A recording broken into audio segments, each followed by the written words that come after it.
बिस्मिल्लाहिर्रहमानिर्रहीम अस्सलाम वालेकुम रहमतुल्लाहि व बरकातुहू। जनाब, आज हम आपकी खिदमत में बाकायदा तौर पर फ़ारसी के दर्स का आगाज़ करेंगे। आज हमारा पहला दर्स होगा जिसके अंदर बाकायदा तौर पर हम अपना तारुफ़ जिसके अंदर है मारफ़ी का। आपको पहले बताया था कि इस दर्स का नाम है मारफ़ी करदा, यानी अपना तारुफ़ करवाना या किसी से तारुफ़ पूछना।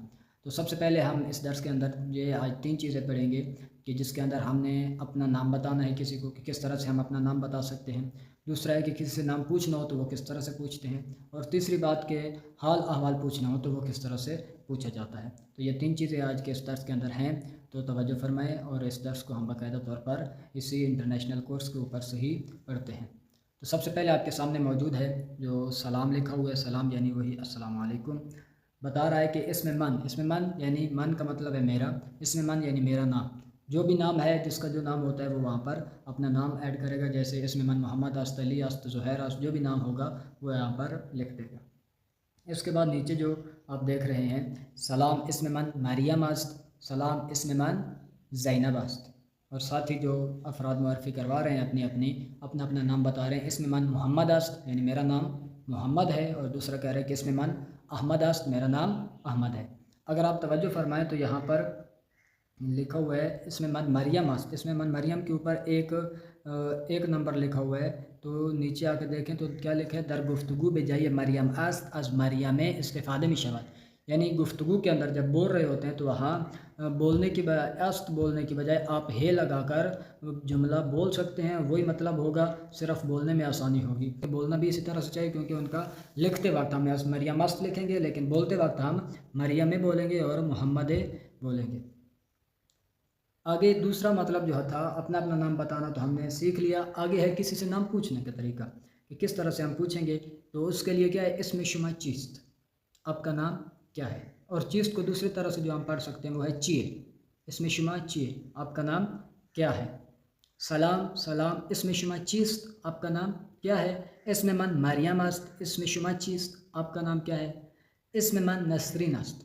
अगर हम इसको उस तरह से पढ़ें जिस तरह से इन्होंने कहा है कि गुफ्तारी तरीके से आप पढ़ें तो क्या पढ़ेंगे, सलाम सलाम इसमें शुमा चिए, चीज़ की बजाय चिए। इसमें मन मरियम है, इसमें शुमा चिए। इसमें मन नसरीन है, मेरा नाम नसरीन है। इसके बाद दोबारा गुफ्तगू आ रही है और वो है अफराद के अंदर दरमियान गुफ्तगू है। तमरीन अव्वल मानंद मिसाल ज़ीर बा उस्ताद गुफ्तगू कुनीत, कि आप अपने उस्ताद से, अब तमरीन के तौर पर उन्होंने कहा है कि ये पहली तमरीन है, आप अपने उस्ताद से बात करें। सलाम सलाम उस्ताद, इसमें शुमा चीज़, इसमें मान अमीन अस्त, मेरा नाम अमीन है। दूसरी तमरीन है तमरीन दुव्वम बहम कलासी खुद गुफ्तगू ये ज़ीर कामिल कुनी। ये जो दूसरी तमरीन है ये आपने ख़ुद मुकम्मल करनी है और अपने क्लास फेलो के साथ, क्लास फेलो नहीं आप खुद ही करेंगे, तो ख़ुद से आपने इस तमरीन को मुकम्मल करना है। दूसरी तमरीन है। उसके बाद है हाल अहवाल पूछना, जो कि दर्स का तीसरा मतलब है और आखिरी मतलब है। यहाँ पर क्या है कि हाल शुमा खूबास, आपका हाल ठीक है या आप ठीक हैं। खूबास जिस तरह ऊपर आपने देखा कि अस्त को मिटाकर हम हे से को इस्तेमाल कर सकते हैं, हे से इस्तिफ़ादा कर सकते हैं। तो यहाँ पर भी उन्होंने अस्त को हटाकर खूब के साथ हे लगा दी है ताकि बोलने में आसानी हो सके। तो हाल शुमा खूब है यानी आपका हाल ठीक है, आप ठीक हैं, खैरियत से हैं। तो गुफ्तगू रबिश नवीद व तकरार करें, इस गुफ्तगू को सुने और इसको तकरार करें। क्यों, सलाम सलाम हाल शुमा खूब है, हाल शुमा खूबास, खूबा ममनून, खूबा ममनून यानी खूबम यानी ठीक हूँ, ममनून यानी आपका शुक्रगुजार हूँ कि आपने मेरा हाल अहवाल पूछा, शुक्रिया। ममनून यानी शुक्रिया। इसमें शुमा चीस्त या इसमें शुमा चिए, आपका नाम क्या है। इसमें मान मोहम्मद अस्त, इसमें शुमा चीस्त, इसमें मान अली अस्त, मेरा नाम अली है। यहाँ पर आपकी गुफ्तगू तमाम हुई। उसके बाद तमरीनात शुरू हो जाती हैं। तमरीन यानी मश्क, एक्सरसाइज आपकी। तो तमरीन नंबर 1, दोबारा गुफ्तगू रबिशनवीद व बाहम कलासी ख़ुद तमरीन को, इसी को दोबारा पढ़ें और सुने और इसको तमरीन करें। तमरीन दुव्वम बाहम कलासी ख़ुद गुफ्तगू ज़िर्र कामिल कुनी, ये जो नीचे तमरीन दी हुई है खाली जगह, इसको आपने कलासी के साथ मिलकर मुकम्मल करनी है। तीसरी तमरीन है वो भी आपने इसी तरह मुकम्मल करनी है। तो ये हैं हमारे पास नए अल्फाज। मैं तस्वीर को आपके लिए कामिल कर दूँ तो आप देखिए यहाँ पर लिखे है अलिफ तस्वीर हारा बेबाजिहात मुत्तसिल कुन, कि तस्वीरों को अल्फाज के साथ आपने मिलाना है। तो सबसे पहले यहाँ पर उन्होंने एक तस्वीर को एक लफ्ज़ के साथ मिलाया है कि किस तरह से मिलाना है। तो पुलिस को तस्वीर के साथ मिला दिया कि यहाँ पर पुलिस मौजूद है, उसके साथ मिलाया है। बाकी अल्फाज को हम अभी देखते हैं कि किस लफ्ज़ का क्या मतलब है, ताकि आप आसानी से उनको आपस में मिला सकें। तो पहला लफ्ज़ लिखा हुआ है पिज़्ज़ा। पिज़्ज़ा, पिज़्ज़ा का मतलब है पिज़्ज़ा, जिसे हम पिज़्ज़ा बोलते हैं। आप इसको पिज़्ज़े के साथ मैच करेंगे। दूसरे नंबर पर नीचे लिखा हुआ है, उसी के नीचे लैम्प। लैम्प यानी वही बल्ब, बल्ब या बल्ब। उसके बाद तीसरा लफ्ज़ है जो पुलिस के नीचे लिखा हुआ है, सिनेमा। सिनेमा, सिनेमा उर्दू में भी सिनेमा ही इस्तेमाल होता है।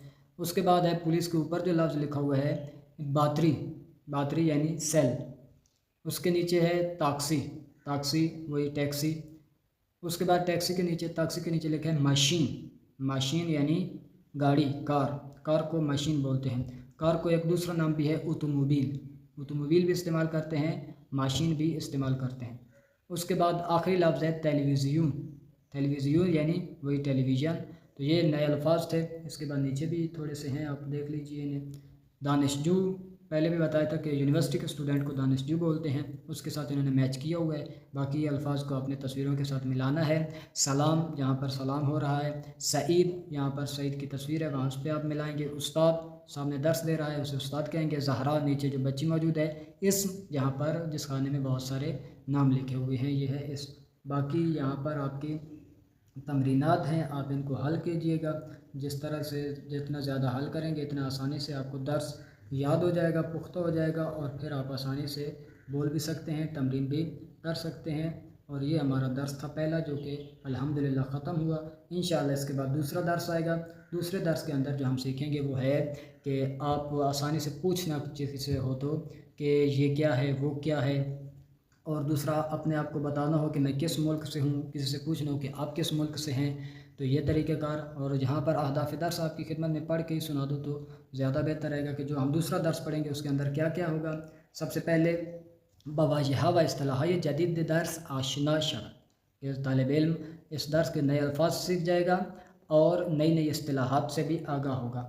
दूसरे नंबर पे दूसरा दर्स पढ़ने का फ़ायदा ये होगा कि बेदुरुस्ती बासाख्तार हाय मानंद इन चीज़ अन चीज़ तो अहले कुजा हस्ती उ अहले कुजास्त बा हम कलासी खुद गुफ्तगू कनत।